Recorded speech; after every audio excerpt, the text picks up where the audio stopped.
जितने आस्था चैनल पर कथा सुन रहे हो, जितने फेसबुक और यूट्यूब पर सुन रहे हो, बहुत सावधानी से सुनना।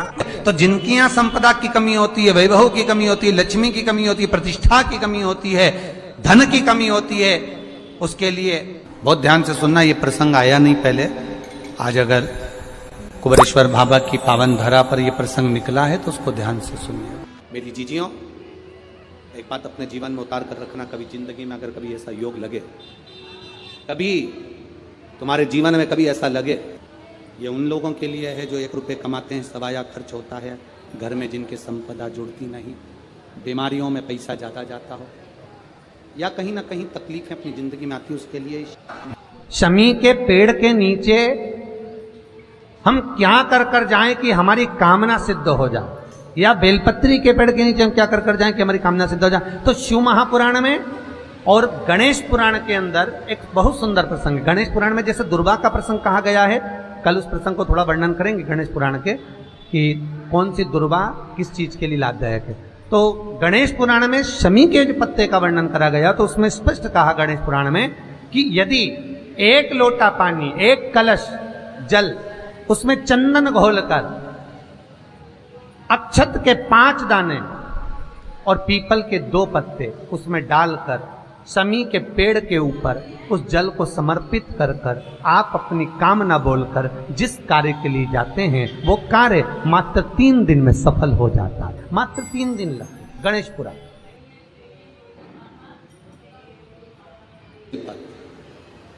कभी अगर मौका मिले जीवन में, 5 दुर्बा, 1 बेलपत्र, 1 अक्षत, 1 चावल का दाना और तीनों पत्तियों पर लगा हुआ चंदन। बेलपत्र की जो 3 पत्ती होती है, इन तीनों पर लगा हुआ चंदन, दुर्बा, बेलपत्र, चावल का 1 दाना मध्य पत्ती पर रखकर, जब भी आप अपने हृदय से कोई सरकारी गतिविधियों में कहीं फंस गए हो, सरकारी कोई केस चल रहा है, कोई सरकारी चीजों में अगर तकलीफें आ रही हैं, तो शिव का नाम लेकर आप अपना कर्म जरूर करना, मेहनत जरूर करना।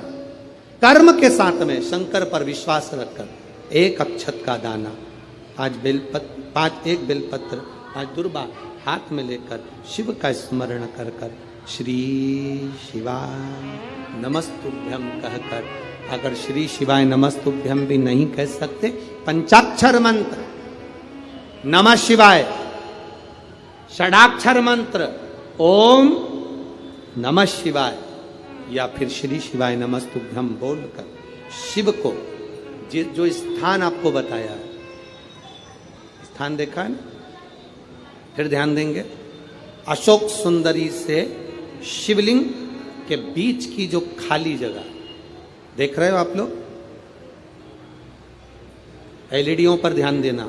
एलईडी और अपने अपने मोबाइल पर अगर आप कथा सुन रहे हो, या यहाँ पंडाल में कथा सुन रहे हो, या आस्था चैनल पर सुन रहे हो, तो वहाँ शिवलिंग, अशोक सुंदरी का स्थान, बीच में जो खाली जगह है, इस खाली जगह पर बेलपत्री और दुर्बा का जो पीछे का भाग है, वो पीछे का भाग अशोक सुंदर की ओर होना चाहिए, अशोक सुंदर की ओर उसका भाग हो जाए, और पत्ती को इस तरह से शिवलिंग और जो खाली जगह है उसके मध्य में रखकर, कोई सरकारी चीज के लिए, कोई प्रशासनिक चीज के लिए, कोई केस के लिए, कोई कानूनी कार्यवाही के लिए, कोई तकलीफ में घिरे हुए हो, तो उस स्थान पर ये बेलपत्र केवल 1 बार चढ़ाकर बाबा से विनती करना, बाबा उसको स्वीकार जरूर करेगा, कार्य सफल जरूर करेगा। 1 बेलपत्र शिव भक्ति के लिए, 1 बेलपत्र की मूल।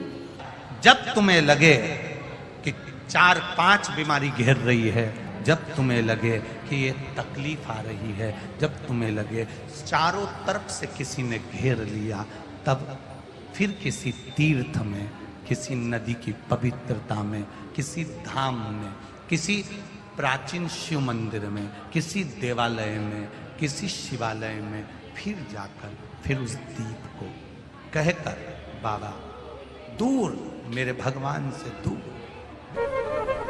आप चाहते हो कि इस परीक्षा में मैं पास हो जाऊं, और बहुत जरूरी है मेरा पास होना, मैं बहुत बार दे चुका हूं, बहुत बार दे चुकी हूं, तो प्रयास करना एग्जाम के पहले कोई सोमवार पड़े, त्रिपुरा सुंदरी माता का नाम लेकर उत्तर की ओर मुख कर कर गन्ने का रस, शुगर का रस, गन्ने का रस, एक का रस लेकर दोनों हाथों में कलश में भरकर नाम और गोत्र आपका बोलकर मन की कामना कर कर, जैसे कांवड़ शिव जी को चढ़ाते हैं दोनों हाथ से, उसी तरह वो गन्ने का रस से शंकर जी का अभिषेक त्रिपुरा सुंदरी के भाव से कर दीजिए महाराज। ऐसा कोई एग्जाम नहीं होगा जिसमें आप पास नहीं हो सकते, निकल ही जाओ, निकल ही जाओ। त्रिपुरा सुंदरी माता का स्मरण, मात्र स्मरण सुख का दे। 108 बाती का महत्व क्या है? दीपदान का महत्व क्या है? दीपदान का महत्व किसको कहते हैं? दीपदान कैसे करा जाता? कार्तिक के महीने में, नदी में नहीं, कार्तिक महीने में दीपदान करा जाता है। शिव पुराण कह रही है, शंकर भगवान की कथा कह रही है, शिव तत्व कह रहा है। घाट पर गंगा का पानी, यमुना का पानी छोड़कर, दिया जलाकर, दिखाकर, पूर्व की ओर मुख कर कर, भगवान की ओर स्मरण कर कर, अपने पूर्वजों का नाम लेकर घाट पर दिया रखा जाता है, ना कि नदी में छोड़ा जाता है। अब तुम तो इतने खुश होते हो कि नदी में छोड़ दिया, मैया ने ले लिया। मैया से तो पूछो कि उनकी हालत क्या है।